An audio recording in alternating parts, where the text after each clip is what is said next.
하나님의 말씀은 느헤미야 8장, 구약성경 느헤미야 8장 우리 1절부터 12절 말씀을 한 절씩 교독합니다. 제가 가진 성경 구약 737면에 있습니다. 느헤미야 8장 1절부터 12절 우리 한 절씩 교독하겠습니다. 이스라엘 자손이 자기들의 성읍에 거주하였더니 일곱째 달에 이르러 모든 백성이 일제히 수문 앞 광장에 모여 학사 에스라에게 여호와께서 이스라엘에게 명령하신 모세의 율법책을 가져오기를 정하매 일곱째 달 초 하루에 제사장 에스라가 율법책을 가지고 회중 앞 곧 남자나 여자나 알아들을 만한 모든 사람 앞에 이르러 수문 앞 광장에서 새벽부터 정오까지 남자나 여자나 알아들을 만한 모든 사람 앞에서 읽음에 뭇 백성이 그 율법책에 귀를 기울였는데 그때 학사 에스라가 특별히 지은 나무 강단에 서고 그의 곁 오른쪽에 선 자는 마띠디아와 스마와 야냐야와 우리야와 힐기야와 미야세유, 그의 왼쪽에 선 자는 브다야와 미사엘과 말기야와 하숨과 하스바타나와 스가랴와 무술람이라. 에스라가 모든 백성 위에 서서 그들 목전에 책을 펴니 책을 펼 때에 모든 백성이 일어서니라. 에스라가 위대하신 하나님 여호와를 송축하매 모든 백성이 손을 들고 아멘 아멘 하고 응답하고 몸을 굽혀 얼굴을 땅에 대고 여호와께 경배하니라. 예수와 바니와 세레바와 야민과 악굽과 사부대와 호디야와 마아세야와 그라다와 아사랴와 요사밭과 하난과 불라다와 레위 사람들은 백성이 제자리에 서 있는 동안 그들에게 율법을 깨닫게 하였는데 하나님의 율법책을 낭독하고 그 뜻을 해석하여 백성에게 그 낭독하는 것을 다 깨닫게 하니 백성이 율법의 말씀을 듣고 다 우는지라. 총독 느헤미야와 제사장 겸 학사 에스라와 백성을 가르치는 레위 사람들이 모든 백성에게 이르기를 오늘은 너희 하나님 여호와의 성일이니 슬퍼하지 말며 울지 말라 하고 느헤미야가 또 그들에게 이르기를 너희는 가서 살찐 것을 먹고 단 것을 마시되 준비하지 못한 자에게는 나누어 주라. 이 날은 우리 주의 성일이니 근심하지 말라. 여호와로 인하여 기뻐하는 것이 너희의 힘이니라 하고 레위 사람들도 모든 백성을 정숙하게 하여 이르기를 오늘은 성일이니 마땅히 조용하고 근심하지 말라 하니 모든 백성이 곧 가서 먹고 마시며 나누어 주고 크게 즐거워하니 이는 그들이 그 읽어 들려준 말을 밝히 알미라. 아멘. 아멘. 회복 두 번째 시간입니다. 오늘 말씀의 제목은 말씀으로 살아내라, 말씀으로 살아내라라는 제목으로 하나님 말씀 전하도록 하겠습니다. 회복에 대해서 특별히 주제를 잡았는데요. 회복하면 이 단어를 정의하다 보면 잃어버린 것을 되찾는 것, 잃어버린 것을 되찾는 것이 회복입니다. 또한 이 회복의 뜻은 하나님이 원래 우리에게 주신 것, 그것을 찾는 게 바로 회복이라는 것입니다. 지난주는 제가 우리 교회가 가장 먼저 회복해야 될 것은 예배다.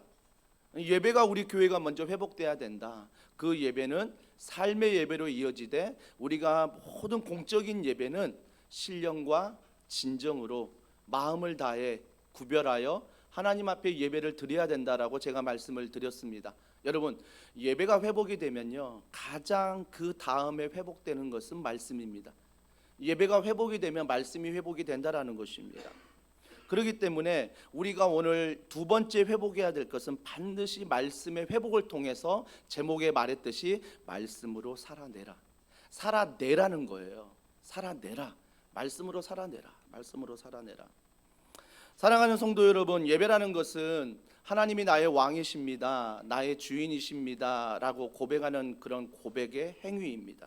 그 고백을 통해서 내가 말씀 안에서 회복되기를 원하는 거죠. 그 회복은 바로 시편 1편 2절 이런 축복이 있습니다. 다 같이 읽습니다. 시작.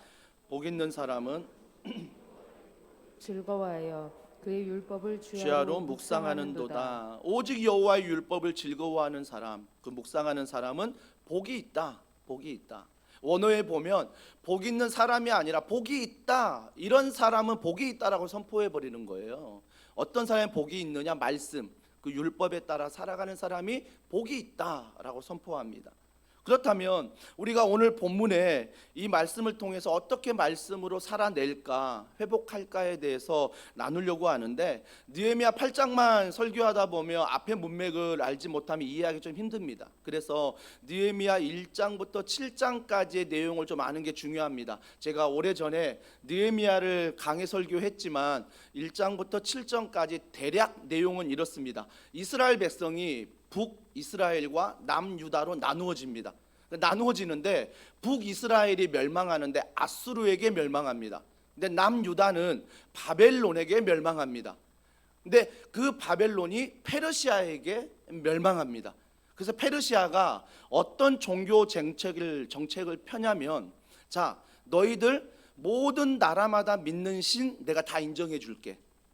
너희 나라가 믿는 신을 내가 인정해 주겠다라고 말합니다. 뭐 점령자로서 굉장히 호의를 베푸는 거잖아요. 너희 나라 신을 인정해 주겠다. 대신 너희 나라 신을 예배할 때, 제사를 드릴 때 반드시 한 가지 약속해야 된다. 페르시아 왕을 위해 기도하라. 페르시아 왕을 위해 섬겨라. 이 약속을 한 다음에 너희 나라의 신들을 다 인정해 주는 것입니다. 그래서 우리가 바벨론 포로로 끌려갔던 이스라엘 백성들이 이 약속 때문에 다시 포로 귀환해서 돌아올 수 있었던 것입니다. 그러니까 이건 세상적으로 보면 그래요. 물론 영적으로 보면 하나님의 약속 안에서 모든 것이 이루어진 것입니다. 하지만 세상적으로 보면 페르시아 왕이, 야, 니네 나라 왕 마음껏 섬겨, 괜찮아, 신 기도해도 돼, 예배 드려도 돼, 다만 페르시아 나를 위해서 너희들이 기도해야 된다. 이 약속을 하고 흩어진 것입니다. 그래서 이스라엘 백성들도 3차에 걸쳐서 바벨론에서 예루살렘으로 돌아옵니다. 돌아와요. 1차 수르바벨 총리가 그 모든 포로생들을 데리고 돌아오는데 5만 명이나 되는 포로들이 돌아왔습니다. 돌아왔는데 예루살렘에 돌아온 거예요. 예루살렘에 돌아왔는데 아주 처참한 광경을 봅니다. 이미 전쟁에 패했기 때문에, 이미 전쟁에 패한 나라가 완전 폐허가 된 거죠. 근데 거기서 뭘 먼저 이들이 건축을 하냐면 성전을 건축합니다. 그러니까 1차 포로 귀환 그들은 성전을 먼저 재건하는 운동을 하는 것입니다. 여러분, 제가 누누이 말씀드리지만 교회는 건물이 아닙니다. 교회는 여러분이 교회입니다. 하나님을 믿는 내가 교회라는 것입니다. 왜요? 내가 예수님을 믿을 때 성령 하나님이 내 안에 계시기 때문에 내가 교회라는 것입니다. 우리 교회가 늘 강조하는 것은 여러분 한 명 한 명이 교회라는 것입니다. 그래서 공적 예배 때 다 모여 예배하지만 주일 저녁부터 월요일 토요일 다 흩어질 때는 더원사랑의 교회가 아니라 나의 이름을 가지고 여러분은 교회로서 살아가는 것입니다. 이것이 교회라고 저는 누누이 교회론에 대해서 이야기를 했습니다. 하지만 오해하지 말아야 될 것은 그렇다고 건물이 필요 없다는 게 아닙니다. 건물은 옷과 같은 것입니다. 그래서 우리가 몸이 불어나고 몸이 체중이 늘면 옷을 좀 바꿔서 입고 또 그렇게 바꿔서 계절에 따라 입는 것처럼 건물은 얼마든지 우리 안에서 바뀔 수 있고 달리할 수 있다라는 것입니다. 그렇기 때문에 그런 교회를 향해서 주님은 우리에게 오늘 말씀하시는 게 뭘까라고 생각해 보니까 2차 포로 귀환 때는 또 그 종교 지도자가 한 2,000명을 이끌고, 학자 에스라였지요. 2,000명 이끌고 2차 포로 귀환에서 그들이 했던 것은 영적 부흥 운동을 했습니다. 성전은 재건됐는데 그 안에서 영적으로 말씀을 듣고 기도하는 훈련을 했다라는 것입니다. 3차 포로 귀환하는데 느헤미야가 이끌어갑니다. 느헤미야가 데리고 왔는데 느헤미야가 3차 포로 귀환까지 근 한 80년이 흘렀거든요. 80년이 흘렀는데 와서 보니까 1차 포로 귀환, 2차 포로 귀환 때 하지 못했던 게 있습니다. 그게 뭐냐면 성벽 재건이었습니다. 성벽을 재건하지 않았던 거예요. 성벽을 재건하지 않으니까 무슨 일이 벌어져요? 백성들이 예루살렘에 살 수 없는 것입니다. 왜요? 성벽, 즉 이 성벽이 있어야 자기들을 보호하거든요.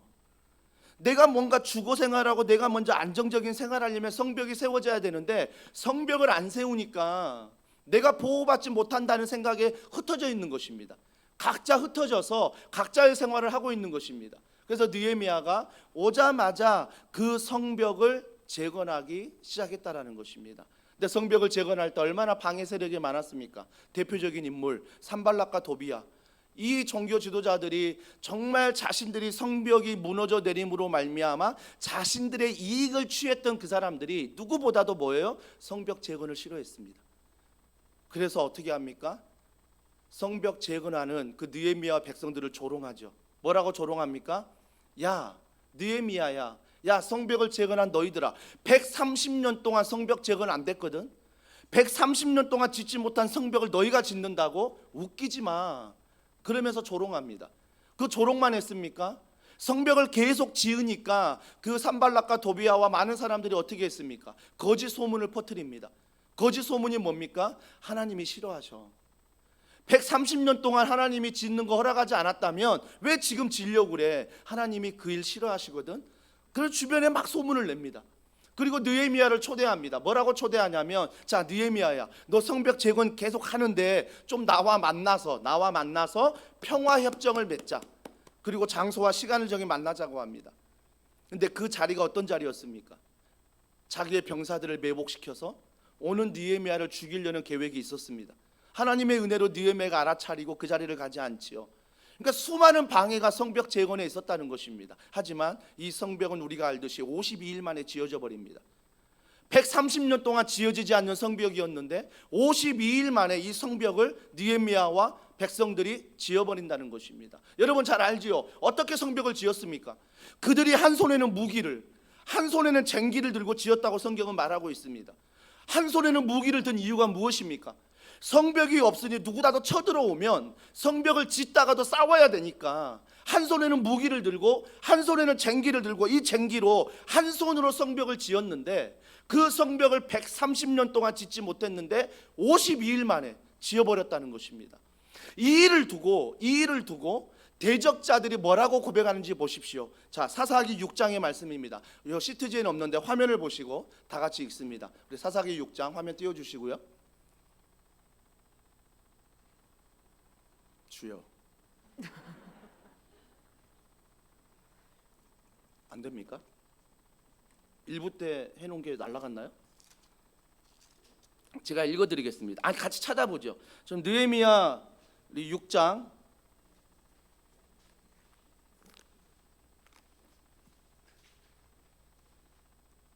느헤미야 6장 말씀입니다. 6장 말씀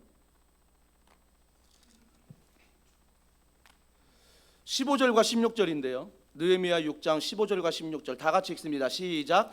성벽 역사가 52일 만인 엘루럴 25일에 끝남에 우리의 모든 대적과 주위에 있는 이방 족속들이 이를 듣고 다 두려워하여 크게 낙담하였으니 그들이 우리 하나님께서 이 역사를 이루신 것을 알미니라. 아멘. 잘 보십시오. 16절에 보니까 우리의 모든 대적과 주위에 있는 이방 족속들이 이를 듣고, 자 52일 만에 지은 걸 들어버렸어요. 자 듣고 다 두려워하여 크게 낙담했습니다.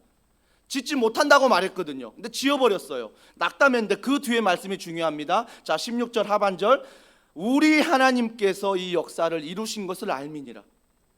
우리 하나님께서 이 역사를 이루었다라고 누가 말해요? 대적자가 말합니다. 그 일을 방해했던 그들이 하나님이 하셨다라고 말한다라는 것입니다. 사랑하는 성도 여러분, 그렇다면 느헤미야와 그 일에 동참한 사람들은 두말할 필요 없습니다. 그 사람들은 느꼈을 것입니다. 어떻게 이런 일을 우리가 52일 만에 할 수 있지? 어떻게 130년 동안 지어지지 않는 성벽을 우리가 지을 수 있지? 이건 기적이야.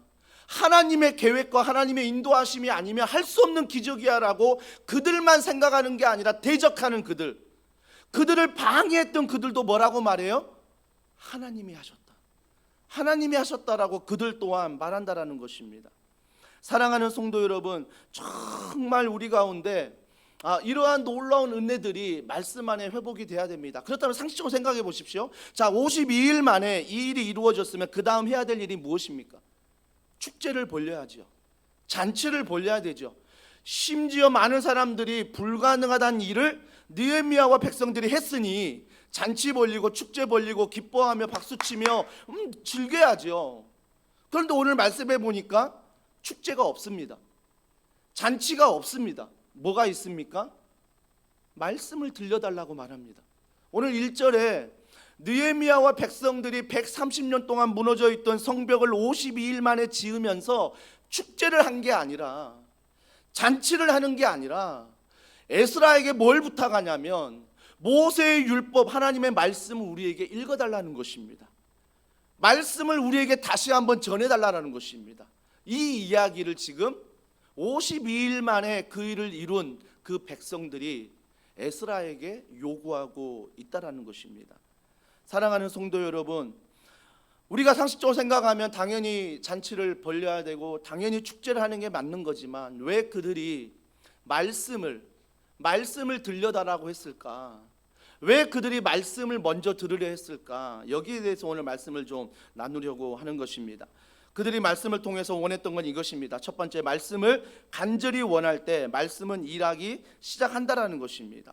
여러분, 기적과 같은 일을 경험한 다음에 그들이 제일 먼저 말씀을 들려주소서라고 말할 때 정말 그들 안에서 어떤 믿음이 있었냐면, 오늘 본문 읽었던 8장 1절과 2절에 보면 때와 시가 나옵니다. 그때가 언제냐면 8장 2절에 보니까 일곱째 달 초하루에 제사장 에스라가 율법책을 가지고 회중 앞 곧 남자나 여자나 알아들을 만한 모든 사람 앞에 이르러라고 말하고 있습니다. 일곱째 달 초하루라고 말하고 있습니다. 이건 종교력인데요, 오늘날 우리가 종교력을 지키진 않습니다. 일반력을 지키는데 종교력에서 일반력으로 가져오면 이 날짜가 언제냐면 새해입니다. 새해예요. 그러니까 그들이 새해에 뭘 원하는 거예요? 말씀을 원한다라는 것입니다. 그들이 성벽을 정말 짓는 다음에 기뻐해야 될 일에 잔치하지 않고 뭘 원해요? 말씀을 원한다라는 것입니다. 말씀을 원한다는 거예요. 사랑하는 성도 여러분, 우리가 분명히 기억해야 될 것은 왜 그들이 말씀을 원할까? 여러 가지 본문을 통해 묵상해 볼 수 있지만 특별히 시편 42편 11절입니다. 자, 다 같이 읽습니다. 시작. 내 영혼아, 내가 어찌하여 낙심하며 어찌하여 내 속에서 불안해하는가? 너는 하나님께 소망을 두라. 나는 그가 나타나 도우심으로 말미암아 내 하나님을 여전히 찬송하리로다. 여러분, 2023년을 출발하면서도 뭔가 기대감이 있지만 오늘 본문의 말씀처럼 낙심하며 어찌하여 내 속에서 불안해하는가? 우리 마음이 다 있잖아요. 벌써 새해 시작한 지 얼마 안 됐는데 낙심할 일들이 생겨요. 내 자신에게 낙심이 되고 직장에서, 가정에서 낙심될 일도 너무 많다라는 것입니다. 벌써 낙심이 생기기 시작하고요, 그 뒤에 보니까 내 속에서 불안해하는 것도 얼마나 많습니까? 불안하지 않습니까? 경제 전망을 봐도 더 어둡대요. 회복될 기미가 보이지 않습니다. 전 세계적으로 어둡습니다. 경제 공황만 그렇습니까? 살아내는 모든 도시의 사역과 살아내는 모든 가정들이 위태위태합니다. 불안한 거죠. 근데 주님이 아세요. 낙심할 일 많고 불안할 일 많다 아시니까 이렇게 말하는 거예요. 낙심할 일이 많고 불안할 일이 많다. 그러나 하나님 뭐라고 말씀하십니까? 하나님께 소망을 두라. 하나님께 소망을 두라. 여러분이 무엇에 소망을 두고 살아가십니까? 하나님께 소망을 두라고 말씀하십니다. 그가 나타나 도우심으로 말미암아 내 하나님을 여전히 찬송하리로다. 그러니까 하나님께 소망을 두라는 건 뭐예요? 하나님은 제가 성탄절 정말 앞뒤에서 말씀을 전할 때 임마누엘 전하지 않았습니까? 임마누엘은 하나님이 함께 하신다. 하나님이 나와 함께 하신다. 그 하나님이 누구시냐? 예수님이시다. 그러면 그 예수님은 누구시냐? 요한복음에 보면 말씀이라고 말합니다. 즉 하나님이 함께 하신다는 것은 말씀이 함께 하는 것입니다. 말씀이 함께 할 때 나의 낙심된 상황에서, 나의 불안한 상황에서 소망을 찾을 수 있다라는 것입니다. 소망을 찾을 수 있다라는 거예요. 사랑하는 성도 여러분, 우리가 무엇에 소망을 두냐? 여러분 잘 보십시오. 그들이 성벽을 재건한 그들이 어떤 이야기를 많이 듣고 자란지 아십니까? 할아버지, 할머니에게, 아빠, 엄마, 부모님에게 이런 이야기 많이 들었습니다. 애야, 성벽이 우리를 지켜주고 있어. 할아버지 세대에는 그랬습니다. 아버지 세대에는 이 성벽이 보호였습니다. 그래서 늘 아들과 딸에게 말하는 것은, 야, 중요한 건 성벽이야. 이 성벽이 너희 가정을 보호하고 이 성벽이 너를 보호할 거야. 그런데 자녀들이 뭘 경험했습니까? 성벽이 무너졌습니다. 성벽이 무너진 걸 자녀들이 경험한 거예요. 그것만 경험했습니까? 포로로 끌려갔습니다. 포로로 끌려가서 그들이 뭘 느꼈겠습니까? 느낀 거 한 가지 아닐까요? 성벽이 우리를 보호하지 못한다. 할아버지 할머니가 말씀했던 성벽이 우리를 보호하지 못했어. 아빠가 말했던, 엄마가 말했던 성벽이 나를 보호하지 못했어. 그들은 포로 생활을 통해서 철저히 깨닫습니다. 성벽이 우리를 보호한다고 들었지만 그 성벽이 우리를 보호하지 못함을 그들은 몸소 경험했습니다.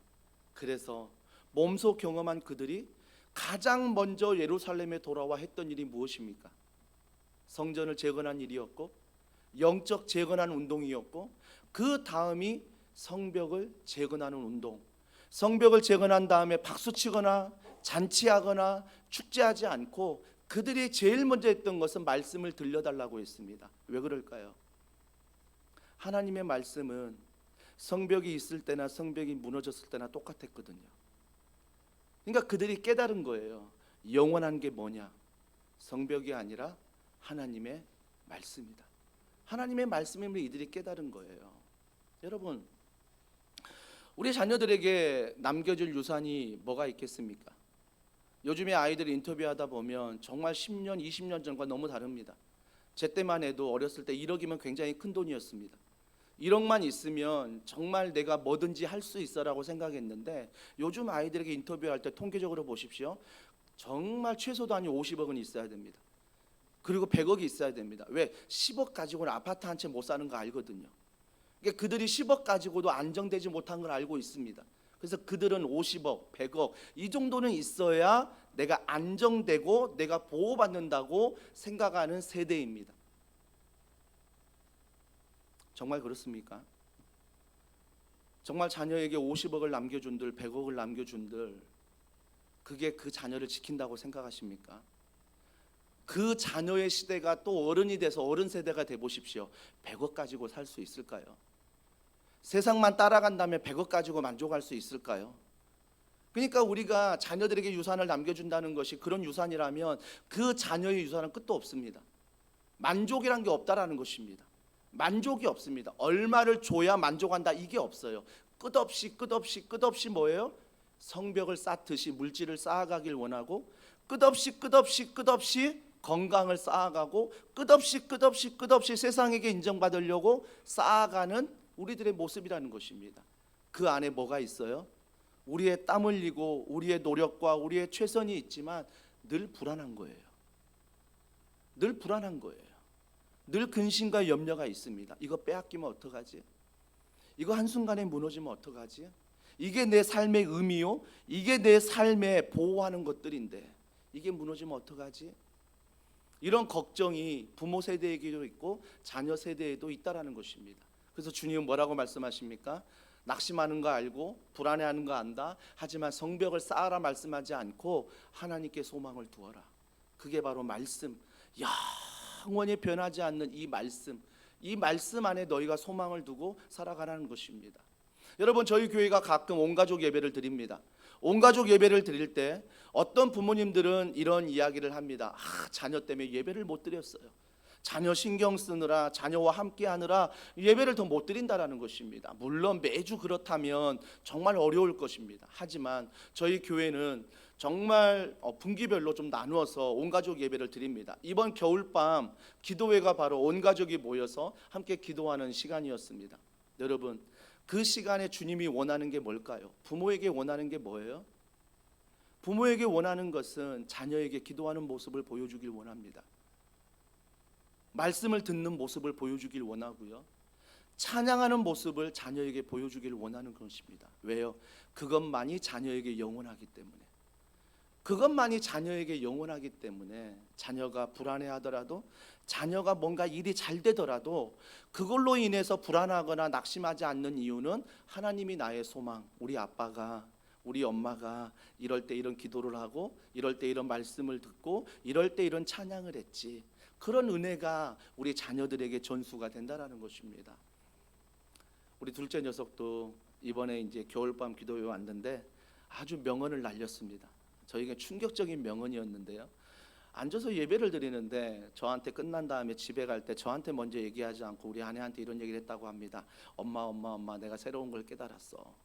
와, 엄청난 거 아닙니까? 초등학교 5학년이 말씀을 듣고 예배를 새로운 걸 깨달았다니까. 엄마가 기대하면서 뭔데 물어보니까 아빠만 설교할 때 졸린 게 아니었어. 그런 얘기를 하더라고요. 금요일날 선교사님이 말씀을 전했잖아요. 엄청 졸렸다는 것입니다. 그러면서 아빠만 설교할 때 졸린 게 아니라 모든 목사님과 모든 선교사님 말씀들 다 졸린다라는 것입니다. 자기는 그걸 깨달았대요. 엄청나는 거 아닙니까? 그 순간 제가 그 이야기를 전해 듣고 막 화가 나는 거예요. 아빠가 그 설교를 위해서 몇 달 전부터 그 본문을 묵상하고 일주일 내내 정말 이 본문만을 묵상하며 기도하며 연구하며 시간을 보낸 게 언제인데 이 새끼 졸린다고? 잤다고? 이 새끼가 정말 막 욕이 나오고 막 화가 나는 거예요. 근데 저는 그럴 것 같아요. 화가 날 것 같아요. 하지만 또 하나의 간증을 들을 때 오래된 간증이 생각났습니다. 저와 목회자로서 동역자인데 그 동역자가 어렸을 때마다 엄마가 늦게 일을 마치고 집에 돌아온다고 합니다. 그때가 되면 자기는 자고 있대요. 자기는 자고 있는데 엄마가 집에 돌아오면 자는 자기의 발을 붙잡고 기도한대요. 자기의 머리를 붙잡고 기도한다라는 것입니다. 그 자녀는 알고 있었어요. 알고 있는데 아는 체를 안 하는 것입니다. 엄마가 뻘쭘해할까 봐, 또 내가 너무 그 기도를 받는 걸 좋아한다고 티낼까 봐 자기는 꾹 참고 자는 척하면서 저녁마다 들어오면서 내 발을 붙잡고 내 머리를 붙잡고 기도하는 엄마의 기도를 들었다고 합니다. 때로는 발에 엄마의 눈물이 떨어지고 때로는 그 머리에 엄마의 눈물이 떨어지면서 그 엄마의 눈물이 자기의 볼에 스쳐 지나가듯 그 은혜의 시간을 늘 기억하며 살아갔다라고 합니다. 근데 그 자녀가요, 성장하면서 뭐 대단한 일을 하지 않습니다. 하지만 늘 잊지 않는 건 뭐냐면 성벽이 나를 보호하지 않는다. 다른 것들이 나를 보호하는 게 아니라 하나님이 나를 보호하신다. 어머니의 기도를 받는 그 기도를 동일하게 본인이 기도를 하고 있고 동일하게 그 자녀들을 위해서 본인이 기도하고 있더라는 것입니다. 여러분, 신앙의 유산은요 대단한 게 아닙니다. 신앙의 유산은요 막 엄청난 걸 해야 되는 거 아닙니다. 신앙의 유산은 자녀들에게 부모가 성벽이 보호가 아니라 하나님이 보호임을 보여주는 거예요. 하나님이 보호이심을 자녀들에게 알게 하는 것입니다. 이것이 바로 신앙의 유산이라는 것입니다. 이 유산을 이 자녀들이 받고 그래서 잔치하지 않아요. 성벽은 우리가 52일 만에 지었지만 기쁜 일이지만 또 무너질 수 있다는 걸 알았습니다. 그래서 그들은 무너지지 않는 하나님께 예배하고 하나님의 말씀을 듣고 그 안에 소망을 갖는 것입니다. 저는 더원사랑의 교회 모든 성도들이 2023년 이러한 은혜가 있기를 원합니다. 하나님께 소망을 둠으로 돈을 버십시오. 하나님께 소망을 두심으로 건강하십시오. 하나님께 소망을 두심으로 말미암아 직장에 가십시오. 하나님께 소망을 둠으로 말미암아 교회에 오십시오. 하나님께 소망을 둠으로 말미암아 모든 일을 감당하시고 어느 누구를 만나든 하나님께 소망을 두십시오. 그렇다면 그 소망을 두는 모든 것들이 상대방이 아니라 하나님이 될 줄 믿습니다. 바로 이것이 우리 2023년 더원사랑의 교회가 회복해야 될 자리라는 것입니다. 그래서 우리는 영원한 것과 영원하지 않는 것을 잘 분별하며 선택하며 살아가야 한다라는 것입니다. 부모 세대가 거절했던 하나님의 말씀을 자녀 세대가 하나님의 말씀을 붙잡고 세워지고 있다라는 것입니다. 전 여기서 여러분에게 한 가지 부탁을 드리고 싶은 것은요, 내가 정말 축제를 벌리고 기뻐하고 싶지만 이걸 절제하면서까지 하나님께 간절히 기도하는 것 하나님이 들으신다라는 것입니다. 다 아실 것입니다. 간증 많이 했으니까. 첫째도 기도하면서 3년 만에 저희 집에서 태어났고요. 둘째는 정말 혼자 한 12년 기도했고 아내와 8년을 기도하면서 둘째가 태어났습니다. 그래서 정말 하나님 앞에 감사하지요. 그래서 저는 첫째를 볼 때도 둘째를 볼 때도 내 간절한 기도 가운데 하나님을 믿음으로 바라봤던 그 모든 모습을 알기에 첫째를 볼 때 둘째를 볼 때 무슨 생각이 드냐면 하나님이 주신 선물이지. 하나님이 우리 기도에 불쌍히 여기셔서 응답하신 선물이 바로 내 첫째요 내 둘째지. 간절히 기도했기 때문입니다. 여러분이 간절히 기도하지 않으면 그 자녀가 선물인지 모릅니다. 여러분이 간절히 직장을 위해 기도하지 않으면 그 직장이 하나님의 선물인 걸 모릅니다. 여러분이 이 교회를 위해서 간절히 기도하지 않으면 더원 사랑의 교회가 여러분의 선물인 거 모릅니다. 순장님을 위해서, 순원을 위해서, 저를 위해, 교역자를 위해, 누군가를 위해 간절히 기도하지 않으면 그 누군가를 만날 때 하나님이 나에게 주신 선물인 걸 모른다라는 것입니다. 아내는 하나님이 주신 선물입니다. 남편은 하나님이 주신 선물입니다. 자녀 또한 하나님이 주신 선물입니다. 우리가 간절히 기도할 때 하나님의 선물임을 알아. 그 선물을 어떻게 여긴다고요? 어제 제가 말씀드렸듯이 소중히 여길 줄 알아야 됩니다. 소중히 여길 줄 알아야 된다는 거예요. 소중히. 그래서 그들이 말씀을 들을 때 어떻게 합니까? 자, 3절에 나옵니다. 율법책에 귀를 기울였다. 귀를 기울입니다. 5절에 보니까 모든 백성이 일어서니라. 어떤 교회 보면 성경 봉독 시간에 자리에 일어나잖아요. 바로 이 이유 때입니다. 모두가 다 일어서는 거예요. 6절에 보니까 아멘, 아멘. 여러분 아멘 아시죠? 이대로 될 줄 믿습니다. 오늘도 대표 기도하실 때 그 대표 기도가 장로님의 하나의 기도가 아니라 내가 아멘 할 때 그 기도가 나의 기도가 되는 거죠. 그 기도가 반드시 나에게 이루어질 줄 믿습니다. 이 마음으로, 이 믿음으로 아멘, 아멘 하는 거죠. 그들이 말씀을 들을 때 아멘 했다는 것입니다. 아멘할 뿐만 아니라 몸을 굽혀 얼굴을 땅에 대고 여호와께 경배하니라. 여러분, 우리가 세상에서 내 얼굴을 땅에 댄다는 건 어떤 의미입니까? 굴복한다는 거 아닙니까? 하나님의 앞에, 말씀 앞에 내가 굴복한다는 것입니다. 8절에 보십시오. 하나님의 율법책을 낭독하고 그 뜻을 해석하여 백성에게 그 낭독하는 것을 다 깨닫게 하니. 여러분, 말씀을 읽을 때마다 종종 이런 이야기를 듣습니다. 목사님, 말씀을 읽어도 도저히 이게 무슨 말씀인지, 오늘도 말씀을 읽을 때 이 사람들의 이름은 왜 들어갔는지 내가 전혀 모르겠다는 거예요. 말씀을 이해하지 못하겠다라는 것입니다. 심지어 제자반 할 때 어떤 분들은 성경 암송, 이제 암송해야 되는데 일주일에 2구절씩 암송하거든요. 암송하는데 어떤 분들은 저한테 대놓고 말합니다. 목사님, 제가 암송의 능력이 없습니다. 목사님, 제가 하나님이 내 머릿속에 암송을 빼앗아가 버렸습니다. 목사님, 제가 나이가 있어 암송만큼은 어렵습니다. 늘 암송한다고 일주일 내내 2구절을 읽고 암송하지만 그 암송이 안 된다라는 거예요. 심지어 핸드폰에 녹음해놓고 계속 듣지만 암송이 안 된다는 거예요. 더 화가 난 건 무엇입니까? 슬쩍슬쩍 암송한 거 듣는 아이들이 암송해버리는 거예요. 화가 나는 거예요. 저 아이들 나는 뭘까? 그는 저를 찾아와서 얘기합니다. 목사님, 저는 암송의 은사가 없고 나이가 있고 도저히 암송에 은혜가 없습니다. 이걸 한마디로 말하면 세상적으로 뭡니까? 나는 돌입니다. 나는 돌입니다라고 얘기하는 거예요. 여러분 그거 아십니까? 바닷가에 가서 여러분 그거 많이 해보셨죠? 현철, 은심 이름 쓰고 가운데 하트. 우리의 사랑은 영원하리라.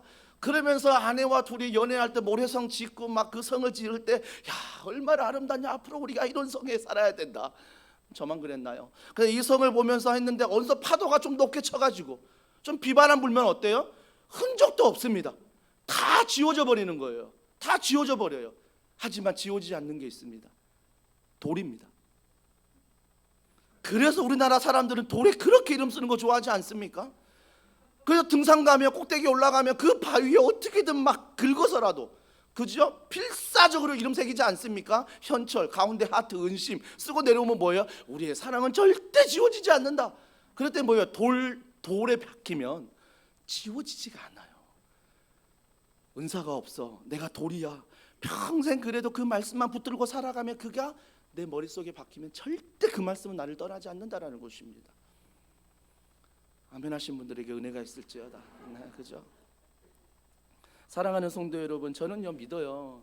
제가 신학 공부를 하고요, 지금 목사 하고 있어도요, 말씀을 읽을 때요, 제가 여러분이 질문하면요 모르는 게 더 많아요. 모르는 게 더 많다고요.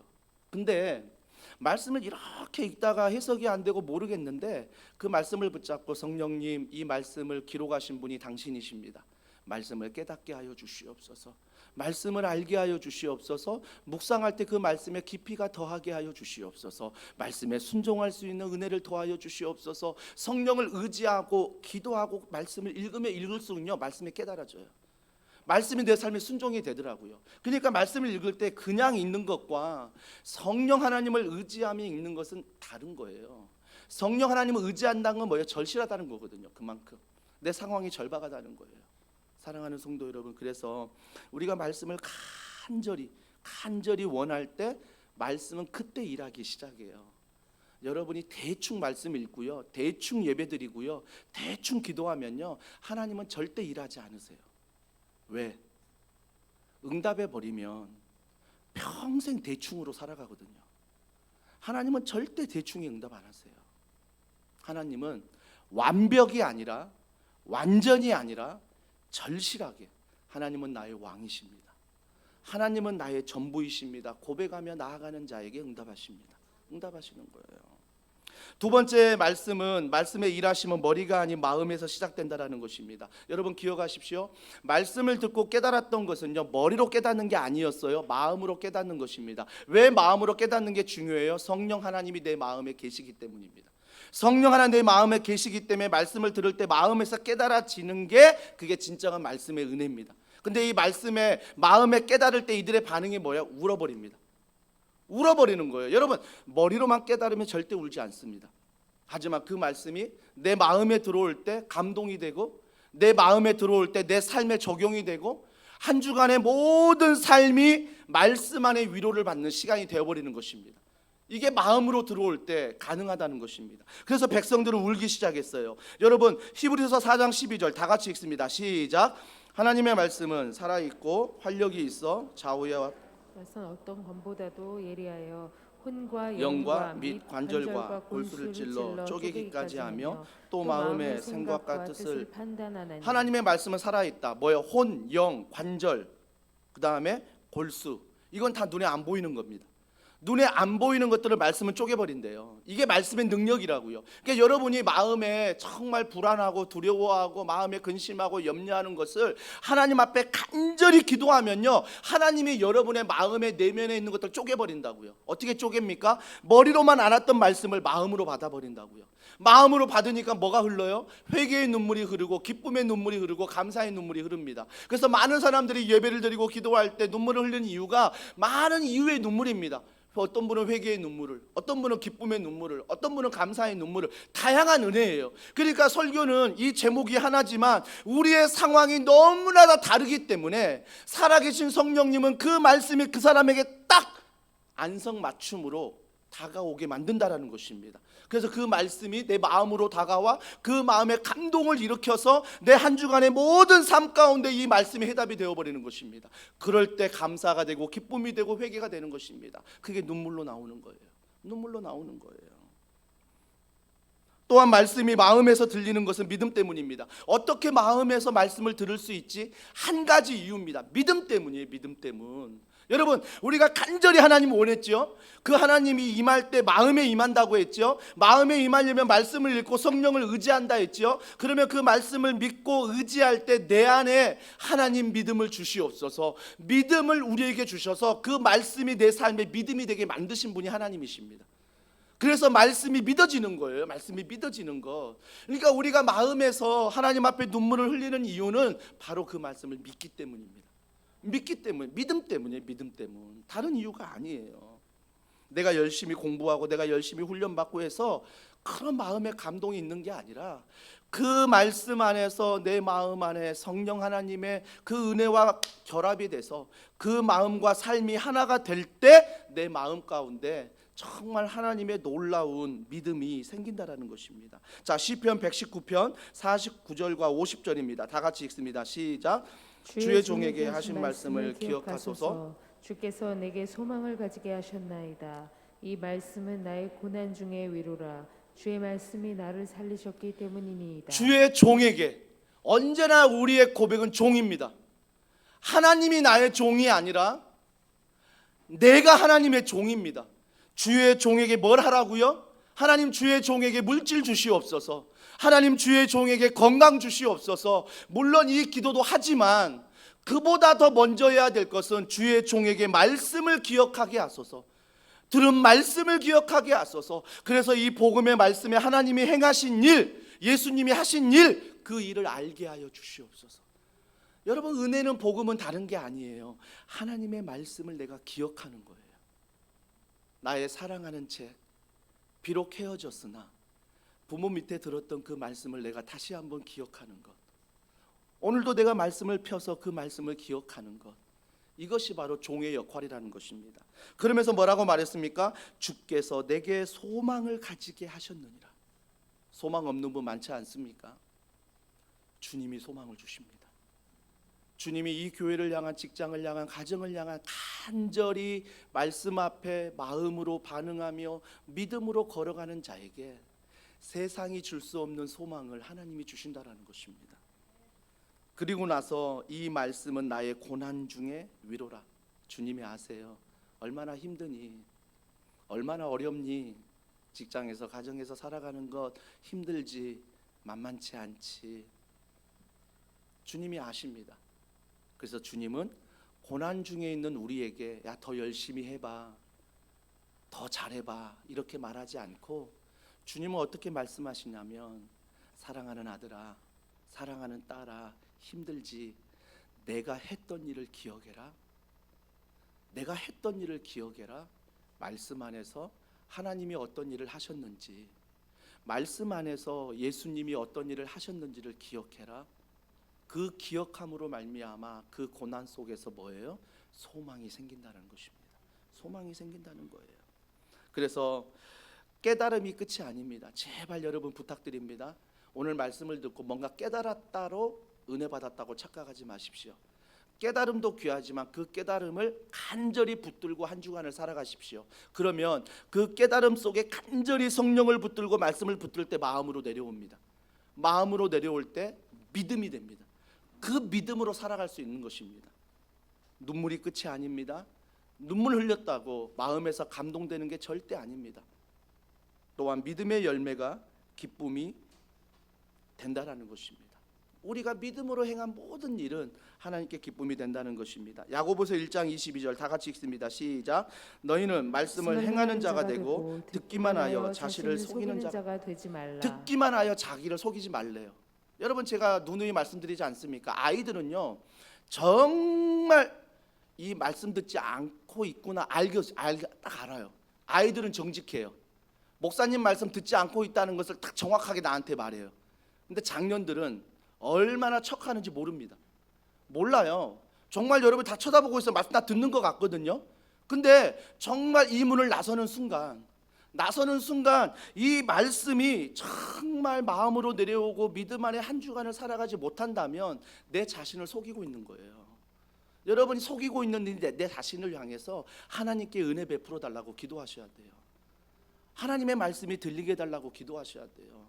말씀에 순종하라잖아요. 말씀에 순종. 말씀에 행하는 자가, 행함이 먼저가 아니라 말씀에 행하는 자가 진정한 믿음한 자녀라고 말합니다. 결론입니다. 예수 그리스도 십자가와 부활하여서 기쁨을 회복하며 전하는 것입니다. 그래서 성벽이 재건돼서 기쁜 게 아니라 다른 것으로 기쁜 게 아니라, 물론 기쁘지요. 하지만 그 기쁨이 나의 영원한 기쁨이 아니라 일시적인 기쁨을 알고 그 일시적인 기쁨 안에서 영원한 기쁨을 사모할 수 있어야 돼요. 예수 그리스도, 그분이 십자가와 부활 정말 내 안에 있음을 감사하고 그 안에서 영원한 기쁨으로 살아가라. 이것이 바로 진정한 말씀의 회복입니다. 이러한 회복이 한 주간 일어나길 주님의 이름으로 축복합니다. 오늘 말씀을 기억하며 이 찬양 같이 고백합니다. 우리 그 사랑 얼마나, 우리가 말씀을 읽을 때마다 늘 기억하십시오. 무언가를 하려고 하지 마시고요, 무언가를 애쓰려고 하지 마시고요, 하나님이 얼마나 나를 사랑하셨는지, 얼마나 나를 귀하게 여기셨는지를 우리가 기억해야 되는 것입니다. 우리 그 찬양 같이 고백합니다.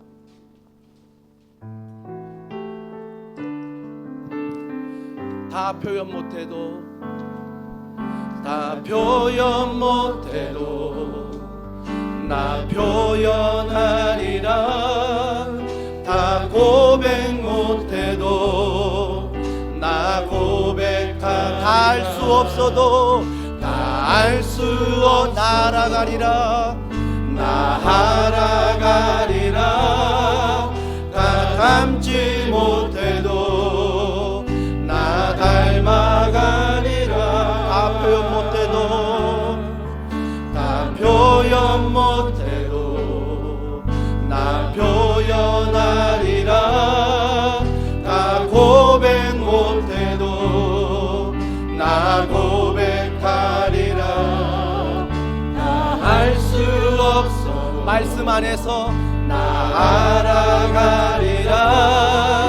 다 닮지 말씀 안에서 나 닮아가리라.